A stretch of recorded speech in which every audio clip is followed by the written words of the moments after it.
नमस्कार, मी सुचेंद्र देशमुख आपल्या सर्वांचं ज्ञानदीप अकॅडमीमध्ये स्वागत करतो. नुकताच 5 राज्यांच्या विधानसभेच्या निवडणुका पार पडलेल्या होत्या आणि यामध्ये सर्वात महत्त्वाची आपण बघितलेली पश्चिम बंगालची आणि तामिळनाडूची जी निवडणूक होती, ती सर्वात चर्चेमध्ये राहिलेली होती. आज आपण बघणार आहोत, की जो तामिळनाडूमधील संविधानिक सत्ता संघर्ष होता, की विजय थलपती यांना शपथविधीसाठी आपण बघितलेलं आहे, की म्हणजे मुख्यमंत्री पदाचा जरी मेजॉरिटी पार्टी असेल, तरी मुख्यमंत्री पदाच्या शपथविधीसाठी त्यांचा आणि राज्यपालांच्या जो संघर्ष झालेला होता तो आपल्याला इथे बघायचा आहे. नेमकं राज्यपालांचा संविधानिक रोल काय आहे? आपण बघू शकतो की राज्यपालांची भूमिका या सत्ता संघर्षामध्ये किती महत्वाची आहे किंवा या सत्ता स्थापनेमध्ये किती महत्वाची आहे हे आपल्याला इथे पाहायचं आहे.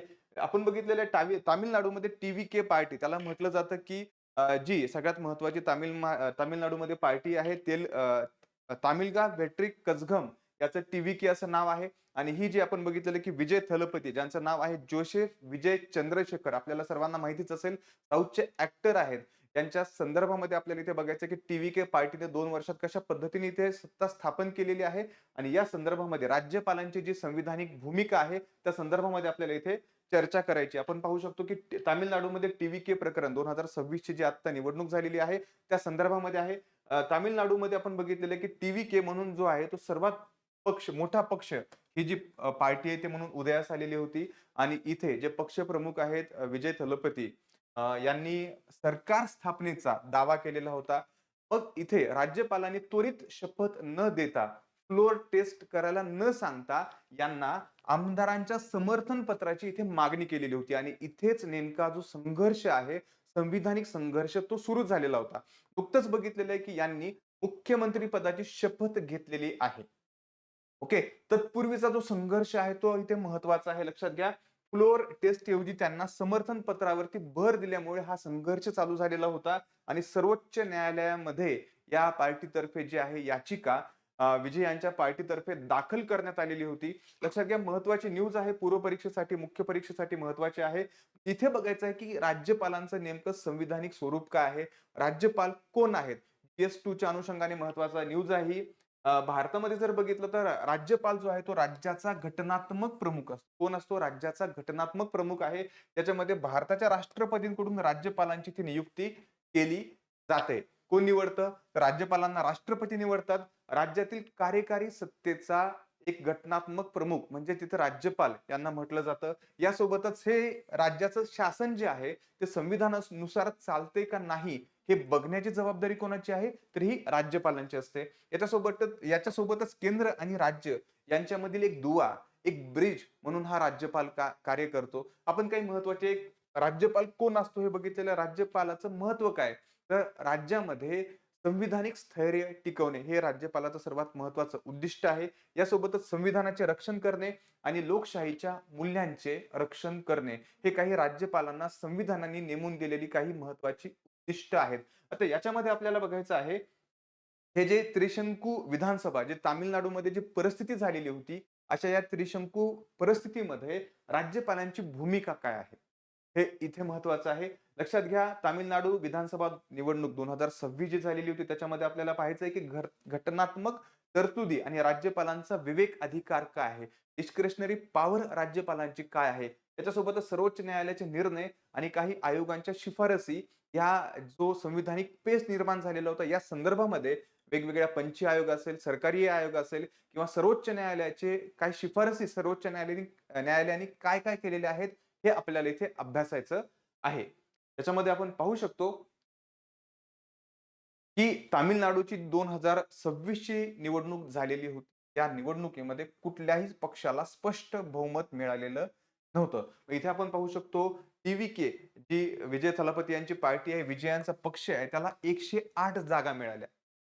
म्हणजे तिथे आपण बघू शकतो, की बहुमतासाठी जी आवश्यक संख्या होती, ती 118 ही बहुमतासाठी आवश्यक संख्या होती आणि ही ते गाठू शकले नाहीत आणि यांना 108 जागा मिळाल्या. म्हणून इथं त्रिशंकू विधानसभाची स्थिती निर्माण झालेली होती. याच्यामध्ये यांना सत्ता स्थापनेसाठी वेगवेगळ्या पक्षांचा पाठिंबा सुद्धा त्यांना आवश्यक होता. म्हणजे आपण म्हणू शकतो कोअलिशन गव्हर्नमेंट ओके. इथं युती इथे पाठिंबा आणि अपक्षांचा पाठिंबा इथे महत्वाचा ठरतो अशा परिस्थितीमध्ये. आणि इथे या परिस्थितीमध्ये राज्यपालांची जी भूमिका असते ती खूप महत्वाची ठरते आणि नेमका ह्या राज्यपालांच्या भूमिका जी आहे तर चर्चेचा विषय झालेली होती. आपण काही वर्षांपूर्वी बघितलेलं होतं, की महाराष्ट्राच्या संदर्भामध्ये सुद्धा महाराष्ट्राचे तत्कालीन राज्यपाल होते. यांनी सुद्धा अशा पद्धतीचा सत्ता संघर्ष जो आहे तो इथं महाराष्ट्रामध्ये सुद्धा केलेला होता. म्हणून वेळोवेळी आपण बघतो, की राज्यपालांचे जे विवेक अधिकार आहेत, त्या विवेक अधिकारांवरती ते प्रश्न उठवले जात असतात. या संदर्भामध्ये सुद्धा असंच झालेलं आहे आपण पाहू शकतो. त्रिशंकू विधानसभा म्हणजे काय? हे आपल्याला समजणं सगळ्यात महत्त्वाचं आहे. लक्षात घ्या, जेव्हा कुठल्याही राज्यामध्ये एका पक्षाला स्पष्ट बहुमत मिळत नाही, तेव्हा त्या विधानसभेला त्रिशंकू विधानसभा असं म्हणतात. ओके. सरकार स्थापन करण्यासाठी पक्षांना इथे कोअलिशन गव्हर्नमेंट किंवा आघाडी किंवा युतीचं सरकार इथं स्थापन करावं लागतं. त्याच्यासोबतच लहान पक्ष आणि इतर अपक्ष इथे जे आमदार आहेत निवडून आलेले त्यांची भूमिका इथे महत्त्वाची ठरते. राज्यपाल कोणाला प्रथम राज्यपालांना कोणाला प्रथम सत्ता स्थापनेसाठी बोलवायचं आहे, याचा निर्णय जो आहे तो राज्यपालांना स्वतः इथे घ्यावा लागतो. जनरली राज्यपाल जे आहे ते काय करतात, ज्या पक्षाला जास्तीत जास्त जागा मिळालेल्या आहेत त्याच्या प्रमुखाला, okay, leader of that party जो राज्यपाल आहे तो तिथे मुख्यमंत्री पदासाठी शपथ घेण्यासाठी बोलवतात किंवा सरकार स्थापनेसाठी तिथं त्यांना बोलवलं जातं. याच्यामध्ये आपण बघू शकतो, की राजकीय अस्थिरता याचे परिणाम काय होतात त्रिशंकू विधानसभेचे. राजकीय अस्थिरता निर्माण होते. आघाडीचं सरकार, बहुमत चाचणीची गरज इथे लागते. राष्ट्रपती राजवटीची शक्यता, अशा वेगवेगळ्या पॉसिबिलिटीज इथे निर्माण होऊ शकतात. जेव्हा एखाद्या राज्यामध्ये अशा प्रकारची त्रिशंकू विधानसभा जी आहे निर्माण होते. आता यांच्या बाबतीत आपल्याला बघायचं की घटनात्मक तरतुदी खूप महत्त्वाच्या आहेत. ह्या जी संघर्ष आहे, ज्याप्रमाणे इथे त्रिशंकू विधानसभा निर्माण झालेली होती, ज्याप्रमाणे राज्यपालांनी फ्लोर टेस्ट न करता, ओके, इथे केलेली नाही. या संदर्भामध्ये जर आपण बघितलं तर ही स्थिती इथे महत्त्वपूर्ण आहे. घटनात्मक तरतुदी बघायचं झालं तर कलम 163 मध्ये इथे आपण सांगितलेलं की राज्यपाल जे आहे त्यांना मंत्रिमंडळाच्या सल्ल्याने काम करावं लागतं. याच्यासोबतच ही परिस्थिती राज्यपालांना त्यांचे विवेक अधिकार वापरण्याचा इथे अधिकार आहे यांच्या काही परिस्थितीमध्ये. ओके. राज्यपाल मंत्रिमंडळाच्या सल्ल्याने काम करतात, परंतु काही केसेसमध्ये त्यांना स्वतःचे विवेक अधिकार सुद्धा ते वापरू शकतात. हे कलम घटनेमध्ये 163 मध्ये सांगितलेलं आहे. 164 मध्ये काय सांगितलेलं आहे? मुख्यमंत्री आणि मंत्रिमंडळाची नियुक्ती कोण करतात? राज्यपाल करतात. याच्या संदर्भामध्ये त्रिशंकू विधानसभेमध्ये सरकार स्थापनेसाठी आमंत्रण देताना राज्यपाल त्यांचे विवेक अधिकार वापरू शकतात. ओके. हे सांगितलेलं 164 मध्ये सांगितलेलं आहे. आणि याच्यासोबतच कलम 163 मध्ये काय सांगितलेलं आहे? विवेक अधिकार लागू होतो का? नाही, याबाबत राज्यपालांचा निर्णय अंतिम मानला जातो. म्हणजे इथे महत्वाचं इथे लक्षात देण्यासारखं आहे. राज्यपाल एखादा निर्णय घेतात त्यांच्या विवेक अधिकारांवर आणि हाच विवेक अधिकार लागू होतो का नाही, हा याचा अंतिम निर्णय सुद्धा राज्यपालच घेतात. राज्यपालांनी एखादा निर्णय घेतलाय आणि ते निर्णय योग्य आहे का नाही याचा अंतिम निर्णय सुद्धा विवेक अधिकारा संदर्भामध्ये राज्यपालांचा असतो. हे कलम 163 मध्ये सांगितलेलं आहे. याच्यामध्ये आपण बघू शकतो, की राज्यपालांची जी त्रिशंकू विधानसभेमधील भूमिका आहे ती महत्त्वाची आहे. इथे आपण बघू शकतो, की काही प्रमुख जबाबदाऱ्या राज्यपालांना इथे देण्यात आलेल्या आहेत. त्याच्यामध्ये ज्या राज्यामध्ये अशा पद्धतीची परिस्थिती उद्भवलेली असते, अशा राज्यांमध्ये या समर्थन असलेल्या पक्षाला किंवा आघाडीला, ज्याला जास्तीत जास्त समर्थन आहे, ज्याच्या पक्षाच्या जास्तीत जास्त जागा निवडून आलेल्या आहेत, यांना किंवा आघाडीला इथं आमंत्रण देणे हे राज्यपालांचं इथं कर्तव्य आहे. त्यांना त्याच्यानंतर त्यांच्या लीडरला इथे त्यांच्या नेत्याला इथे बोलून मुख्यमंत्री पदाची शपथ देणे, बहुमत सिद्ध करण्यासाठी वेळ त्यांना निश्चित करून देणे. एवढ्या दिवसांमध्ये तुम्ही तुमचं बहुमत जे आहे ते सिद्ध करू शकतात. थोडक्यात आपण याला फ्लोर टेस्ट असं म्हणू. विधानसभा अधिवेशन बोलवणे आणि हंगामी अध्यक्षांची निवडणूक करणे. हे काही राज्यपालांच्या महत्त्वाच्या भूमिका आहेत अशा त्रिशंकू विधानसभेच्या कंडिशनमध्ये. राइट? मग इथे काय याचं उद्दिष्ट काय असेल तर एक स्टेबल गव्हर्नमेंट इस्टॅब्लिश करायचं आहे. याच्यासोबतच संविधानिक प्रक्रिया जी आहे ती आपल्याला ठेवायची आहे. ओके. मग आता बहुमत सिद्ध करण्यासाठी वेळ निश्चित करणे, हे किती महत्वाचं आहे आणि हंगामी अध्यक्षांची नियुक्ती करणे. आता बहुमत सिद्ध करण्यासाठी कशा पद्धतीने इथे बहुमत फ्लोअर टेस्ट घेतली जाते. लक्षात घ्या, विश्वास दर्शक हा ठराव जो आहे तो मांडला जातो. म्हणजे सरकारला सभागृहाचा विश्वास आहे का? हे तपासण्यासाठी बहुमत चाचणी जी आहे ती घेतली जाते. आणि हे बहुमत जे आहे ते मतदानाद्वारे ते निश्चित केलं जातं. याच्यासोबतच आपण बघू शकतो, की याचं महत्त्व काय? मग या फ्लोअर टेस्टचं महत्त्व काय? ही फ्लोअर टेस्ट घेतली जाते. कशासाठी? बहुमत आहे का नाही त्या पक्षाला हे समजण्यासाठी. त्याच्यामध्ये राजकीय दाव्यांऐवजी आपण बघू शकतो, की जेव्हा बरेच पक्ष निवडून येतात, तेव्हा वेगवेगळे पक्ष राजकीय दावा करत असतात. त्याच्यामध्ये आपण बघितलंय, की ए-आय-डी-एम-के, ए-आय-ए-डी ए-आय-डी-एम-के प्लस बी वगैरे वेगवेगळे दावा करत होते इथे. ओके. मग इथे खरंच कुठल्या पक्षाला बहुमत आहे, हे सिद्ध करण्यासाठी ही फ्लोअर टेस्ट जी आहे ती घेतली जाते. राजकीय दाव्यांऐवजी सभागृहामधील आकडेवारीला इथं महत्त्व दिलं जातं. यासोबतच लोकशाहीमधील एक ट्रान्सपरन्सी इथं मेंटेन केली जाते आणि न्यायालयांनी बहुमत चाचणीचा जो निष्कर्ष आहे, तो सुद्धा इथे योग्य मानलेला आहे. म्हणजे न्यायालयाचे काही व्हर्डिक्ट्स आहेत, काही निकाल आहेत, त्याच्यामध्ये सुद्धा सांगितलेलं आहे, की फ्लोअर टेस्ट जी आहे, ती इथं न्यायालयांनी मान्य केलेली आहे. त्या संदर्भामध्ये जर आपण बघितलं तर हंगामी अध्यक्षांची भूमिका सुद्धा इथे महत्त्वाची ठरते. लक्षात घ्या, त्याला प्रो टेम स्पीकर असं म्हटलं जातं. ह्या प्रो टेम स्पीकर जो आहे तो नव्याने निवडून आलेल्या आमदारांना शपथ देतो, विधानसभेच्या प्रक्रियेची सुरुवात करतो आणि बहुमत चाचणीचे इथं संचलन करतो. कोण करतो हा? त्या सभागृहामधला जो प्रो टेम स्पीकर असतो, तो ह्या गोष्टी करतो. ओके. म्हणजे सर्वात एका ज्येष्ठ आमदाराची नियुक्ती as a pro tem speaker म्हणून काही सेशनसाठी इथं केली जाते. राष्ट्रपती राजवटीची शिफारस आपण बघितलेलं आहे, की राज्यपालांची भूमिका महत्त्वाची आहे. जर कोणत्याही पक्षाला सरकार स्थापन करता आले नाही, तर राज्यपाल केंद्र सरकारला अहवाल पाठवू शकतात. लक्षात घ्या, म्हणजे अशा या त्रिशंकू विधानसभेच्या कंडिशनमध्ये एकही पक्ष सरकार जर स्थापन करू शकला नाही, तर कुठल्याच पक्षाला सरकार स्थापन करता येत नाही. यासाठी काय होतं, राज्यपाल जे आहे ते केंद्राला अहवाल पाठवू शकतात आणि कलम 356 अंतर्गत राष्ट्रपती राजवट जी आहे ती इथे लागू करण्याची शिफारस इथं केली जाऊ शकते.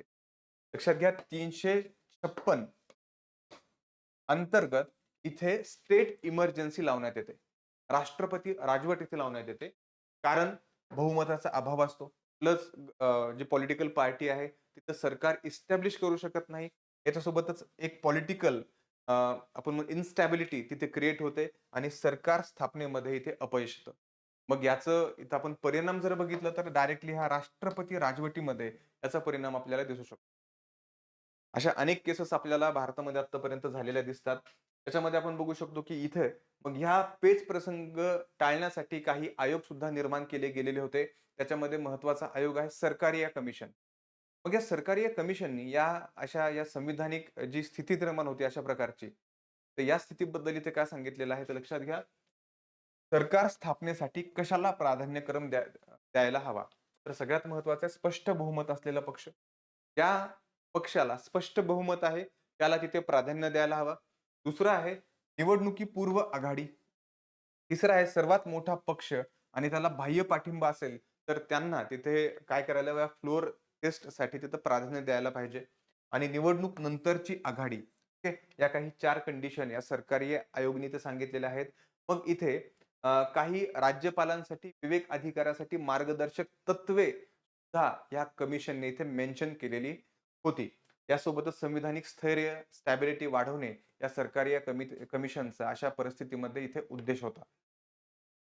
यासोबतच दुसरा एक महत्त्वाचा इथे आयोग आहे. त्याचं पुंछी आयोगाचं नाव आहे 2007 ला अशा या संविधानिक ज्या कंडिशन निर्माण होतात, सत्ता स्थापनेसाठी कुठलाही पक्ष, एखादा पक्ष जो आहे तो सत्ता स्थापन करू शकत नाही. मग राज्यपालांची तिथे काय पॉवर आहे या संदर्भामध्ये पुंछी कमिशन सुद्धा तिथे नियुक्त करण्यात आलेलं होतं. या कमिशननी काय सांगितलेलं आहे, राज्यपालांनी लक्षात घ्या खूप महत्त्वाचा इथे मुद्दा आहे. राजकीय एजंट म्हणून नव्हे, तर तटस्थ घटनात्मक प्रमुख म्हणून इथे काम करावे. कुणी सांगितलेलं आहे? या पुंछी कमिशननी सांगितलेलं आहे. राज्यपालांच्या बाबतीमध्ये सांगितलेलं आहे, शक्य तितक्या लवकर बहुमत टेस्ट घ्यावी आणि निवडणुकीपूर्वी आघाड्यांना इथे प्राधान्य द्यावे. हे या पुंछी कमिशनचे काही प्रमुख मुद्दे आपण बघितलेले आहेत, ज्यांची महत्त्वाची आघाडी आहे, जो सर्वात मोठा पक्ष म्हणून निवडून आलेला आहे, त्यांना इथं प्राधान्य द्यायला पाहिजे आणि लवकरात लवकर फ्लोअर टेस्ट जी आहे ती घ्यायला हवी. मग इथे बघू शकतो की राज्यपाल पदाची निपक्षता इथं कायम ठेवणे आणि लोकशाही प्रक्रियेचे संरक्षण करणे हा इथे महत्वाचा उद्देश आहे. हा पुंछी कमिशनचा इथे अहवाल आहे. यासोबतच सुप्रीम कोर्टने सुद्धा, सर्वोच्च न्यायालयाने सुद्धा वेगवेगळे इथे निर्णय दिलेले आहेत वेगवेगळ्या केसेसमध्ये. तर इथे आपण बघू शकतो की ही जी एस.आर. बोमई केस आहे, या एस.आर. बोमई केसमध्ये 1994 ला बहुमत सिद्ध करण्यासाठी सभागृह चाचणी आवश्यक आहे. राज्यपालांनी बहुमत असलेल्या पक्षालाच आमंत्रित करावे, असं एस.आर. बोमई केसमध्ये सर्वोच्च न्यायालयाने सांगितलेलं, सुप्रीम कोर्टने सांगितलेलं आहे. यासोबतच आता रामेश्वर प्रसाद केस, या केसमध्ये 2006 पूर्वी सुद्धा असं सांगितलं गेलेलं आहे, की विधानसभेचे मुदतपूर्व विसर्जन जे आहे ते टाळले पाहिजे आणि सरकार स्थापनेसाठी इथं योग्य संधी देण्यात यावी. असं सुद्धा सुप्रीम कोर्टने या केसमध्ये ते सांगितलेलं आहे, रामेश्वर प्रसाद केसमध्ये. त्याच्यानंतर आपण बघू शकतो, की उत्तराखंडमध्ये जो क्रायसिस झालेला होता 2016 साली, त्याच्यामध्ये सुद्धा फ्लोर टेस्ट हाच एक अंतिम पर्याय असल्याचं सुद्धा सर्वोच्च न्यायालयाचं मत इथं सर्वोच्च न्यायालयाने व्यक्त केलेलं होतं. म्हणजे थोडक्यात आपण बघितलेलं आहे, की कशा पद्धतीने हा जो संविधानिक सत्ता संघर्ष किंवा संविधानिक आपण जो कॉन्फ्लिक्ट निर्माण होतोय अशा परिस्थितीमध्ये, मग इथे कशा कशा प्रकारे सुप्रीम कोर्टाचे काही निर्णय आहेत, काही कमिशन्स आहेत, त्यांनी कशा प्रकारचे निर्णय राज्यपालांनी घ्यायला हवेत, हे इथं सांगितलेलं आहे. म्हणजे थोडक्यात जर आपण बघितलं, तर इथे आपण निष्कर्ष असा काढू शकतो, की त्रिशंकू विधानसभेमध्ये राज्यपालांची भूमिका जी आहे, ती अत्यंत महत्त्वाची आहे. परंतु आपल्याला इथे लक्षात येतं, की राज्यपाल वेगवेगळ्या परिस्थितीमध्ये त्यांच्या विवेक अधिकाराचा, डिस्क्रिशनरी पॉवरचा मिसयूज करताना सुद्धा दिसतात. अशा सुद्धा बऱ्याच केसेस आहेत. त्या संदर्भामध्ये सुद्धा जर प्रश्न आला, तर तुम्ही ते मांडू शकतात. त्याच्यासोबतच विवेक अधिकार वापरताना एक तटस्थता आणि संविधानिक नैतिकता, कॉन्स्टिट्यूशनल एथिक्स इथे महत्वाचा आहे. यासोबतच बहुमत चाचणी ही लोकशाहीतील अंतिम कसोटी आहे, असं म्हटलेलं आहे आणि सर्वोच्च न्यायालयाने आयोगांनी राज्यपालांच्या भूमिकेसाठी स्पष्ट मार्गदर्शक तत्वे इथे घालून दिलेली आहेत. हे आपण इथे बघितलेलं आहे आणि ह्याप्रमाणेच राज्यपालांनी जो आहे तो इथे निर्णय घ्यायला हवा. ओके. हा आपण बघितलेलं की संविधानिक कशा प्रकारचा सत्ता संघर्ष आहे. ते राजेंद्र अर्लेकर जे गव्हर्नर ऑफ तामिळनाडू आहेत सध्या करंटली, त्यांनी आणि जो विजय म्हणजे जोसेफ विजय चंद्रशेखर यांचा जो पक्ष आहे टी-व्ही-के पार्टी यांच्यामध्ये जो सत्ता संघर्ष, संविधानिक सत्ता संघर्ष कशाप्रकारे चालू होता आणि शेवटी आपण बघितलेलं की जे विजय आहेत त्यांनी मुख्यमंत्र्याची पदाची इथे शपथ सुद्धा घेतलेली आहे.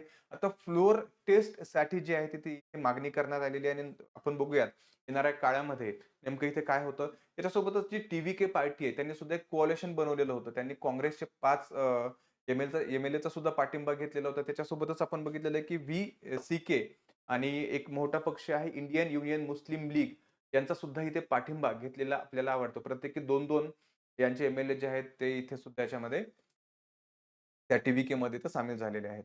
आणि हा जो सत्ता संघर्ष आहे, शेवटी आपण बघितलेलं की मुख्यमंत्री पदाची शपथ घेतलेली आहे आणि थोडक्यात इथे जो मुद्दा उचलला गेलेला होता, तो राज्यपालांच्या विवेक अधिकाराचा मुद्दा इथे उचलला गेलेला होता. नेमकं राज्यपालांचे अधिकार परत चर्चेमध्ये आलेले होते.